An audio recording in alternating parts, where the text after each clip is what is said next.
The rest of the room is in focus. There's plenty of light in the room, but the lamp is blurry. And so Mitch, he's looking at the lamp. He's rubbing his eyes to see if there's something in his eyes, but still the lamp is blurry. He goes back to the TV, not blurry. Mitch has good eyesight. This doesn't make any sense. And so Mitch finally, he's worried about this. Is there something wrong with me? And he stands up and he walks over to the lamp. And as soon as he gets up to it, it's still blurry. And he touches it, still blurry. And he's like, okay, I don't know what this is about. But he does the typical, kind of dude reaction, like, whatever. The male denial of medical problems. Yeah, it's like, I'm probably having a stroke, but whatever. So he turns around and he goes back to the couch and just does his best to ignore the still blurry lamp. And so he's watching the game. He's glancing periodically, but he's mostly focused on the game. And then at some point towards the end of the football game, the lamp changes. It remains blurry, but out of the corner of his eye, he sees it moving around and he looks, and the lamp, with having not been no one's touched the lamp at this point, but the lamp is now turned upside down, which is, it's not possible. It's flipped upside down and now it's blurry.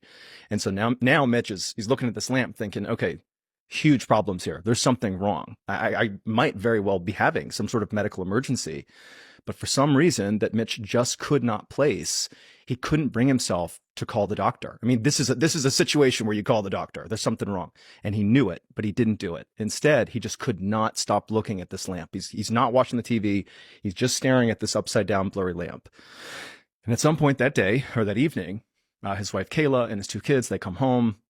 And the second she comes in, Mitch kind of breaks out of his fixation, and he thinks, I should tell Kayla about this lamp. I'm having a medical emergency. I should tell her. But again, he doesn't. And in fact, he quickly thinks to himself, I can't tell her. I'm going to pretend this didn't happen. And he kind of forgets about the lamp, and he goes and he sees his wife and his kids, and it's a normal night. She is none the wiser that he's spent the day staring at a lamp that's blurry and upside down. And, when Kayla came in, the lamp was not blurry and upside down. She's not experiencing this.